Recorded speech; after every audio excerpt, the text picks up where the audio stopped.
Weekly video update. It's here. Um, this week was incredibly productive, Capstone week.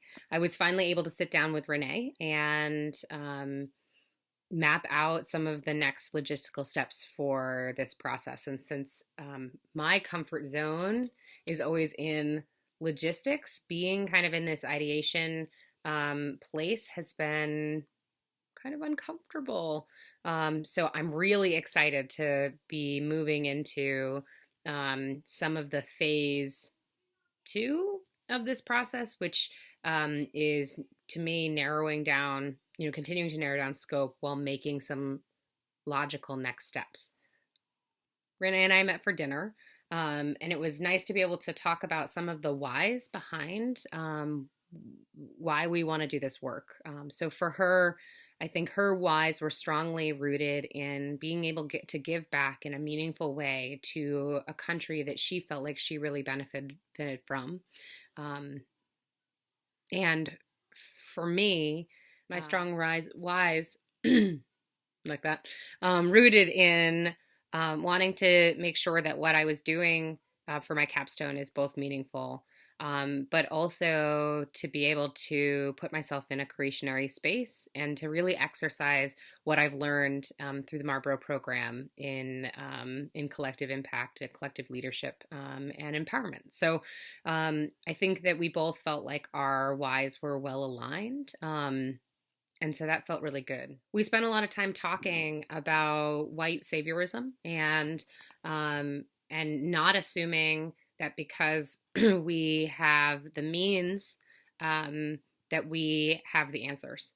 And so that was a really helpful discussion, both for me and for her, because I think in some ways it challenged her to think about the way in which we should be approaching this work. And for me, it gave me an opportunity to further process, externally and in my own mind, how to go about this work in a respectful manner,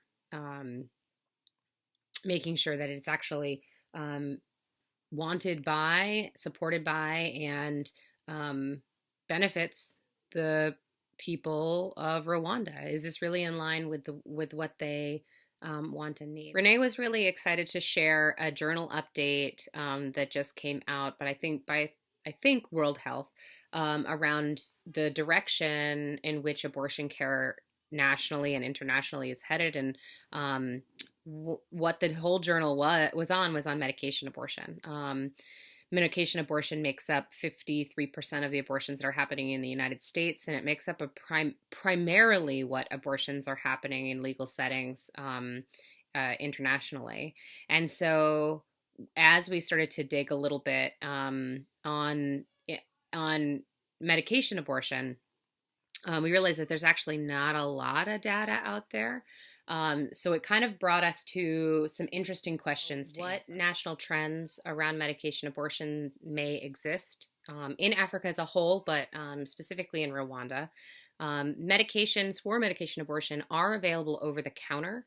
They also are available by a few mail-away programs. Now, of course, the cost for those would likely exceed something that is affordable for most Rwandan citizens, but it does beg the question of whether or not those are being utilized in the country. And it brought us to brainstorming a bit about how we might collect data. So there are a few organizations that are well known for data sets on abortion in Rwanda, one being the Gudamak Institute.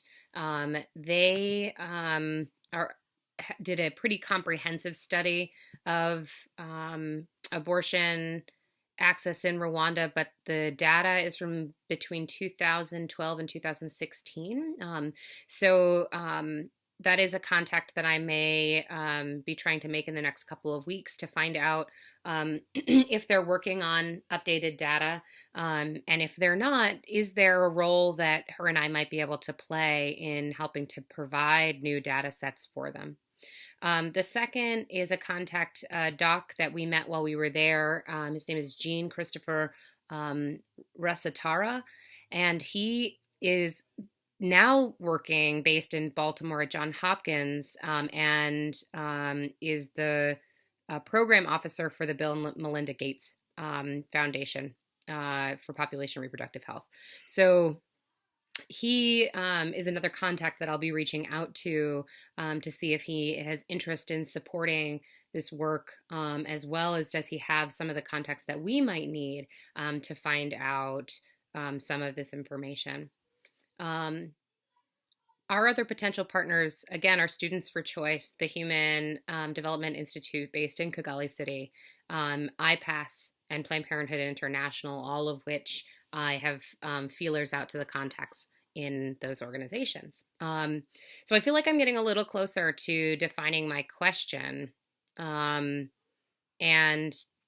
deciding what deliverables may go into supporting that. The other thing that is quite exciting is that we did decide that we will be traveling to Rwanda in late June, early July. So we are working to narrow down those dates because one of the things that we learned through our last time working in Rwanda is that it is very hard to get the attention of the folks that you need when you're not in the country.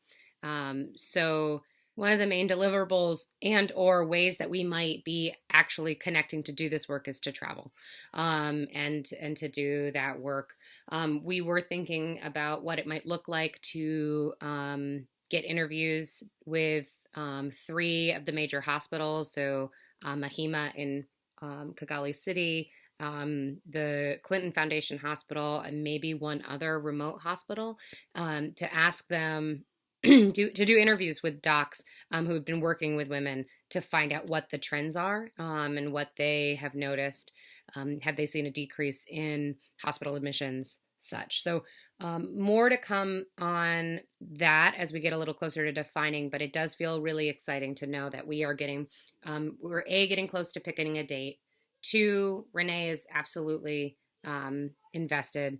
3, we're expanding our list of our stakeholders, including our partners and partner organizations.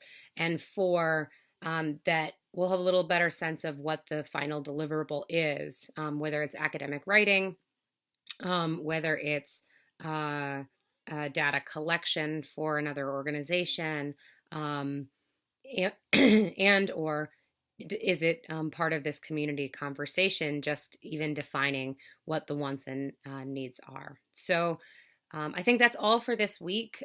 Thank you so much, and see you next one. Bye.